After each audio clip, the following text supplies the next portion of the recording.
Assalamu alaikum. Question number 5. The hiking club went on a 7-day trip. Each day the hike between 5.5 and 7.5 miles. These are the minimum and the maximum distance covered by hiking team. और नीचे आपको कुछ options दिए हुए हैं, आपने इन options में से according to using that data आपने बताना है कि कौन सा ऑप्शन जो है वो करेक्ट है. So we start. Okay, for the solution of question number 5, we have to check according to data what is the actual limits के जिसके दरमियान जो है वो हाइकिंग क्लब जो है वो मिनिमम कितना डिस्टेंस कवर कर सकता है और मैक्सिमम कितना कवर कर सकता है according to the information given in question. So the maximum distance cover by hiking team per day is 7.5 miles and the minimum distance hiked by per day is 5.5 miles. So as the number of days are given that is 7, so we find कि 7 days में वो minimum distance कितना cover कर सकते हैं.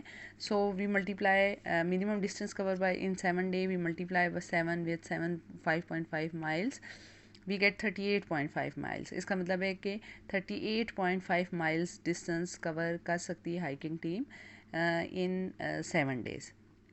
और maximum distance जो cover कर सकती है 7 डेज़ में, उसके लिए आप जो मैक्सिमम डिस्टेंस पर डे है दैट इज़ 7.5 माइल्स, उसको 7 से मल्टीप्लाई करेंगे तो आपके पास 52.5 माइल्स आ जाएगा.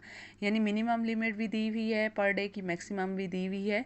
और आप जो है ज़ाहिर सी बात है अगर एक दिन में वो अगर सातों के सातों दिन हम कहते हैं कि वो मैक्सिमम डिस्टेंस कवर कर लेते हैं तो फिर मैक्सिमम वो टोटल डिस्टेंस कितना कवर कर लेते हैं ये हमने फाइंड कर लिया.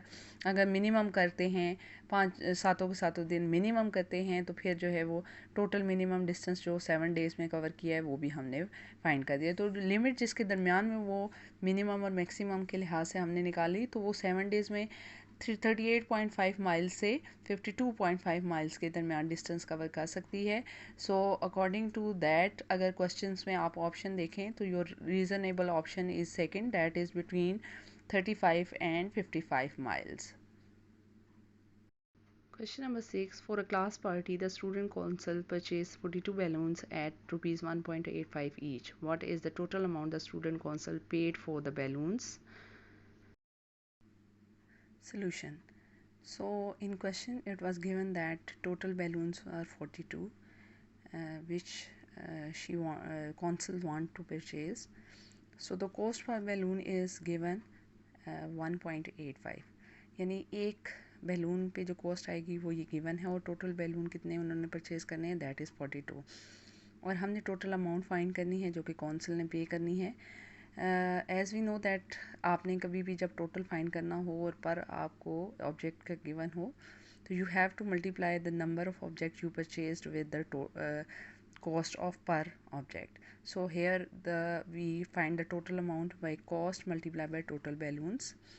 So put the values और इनको आपने मल्टीप्लाई किया तो you get the total amount of ₹77.7.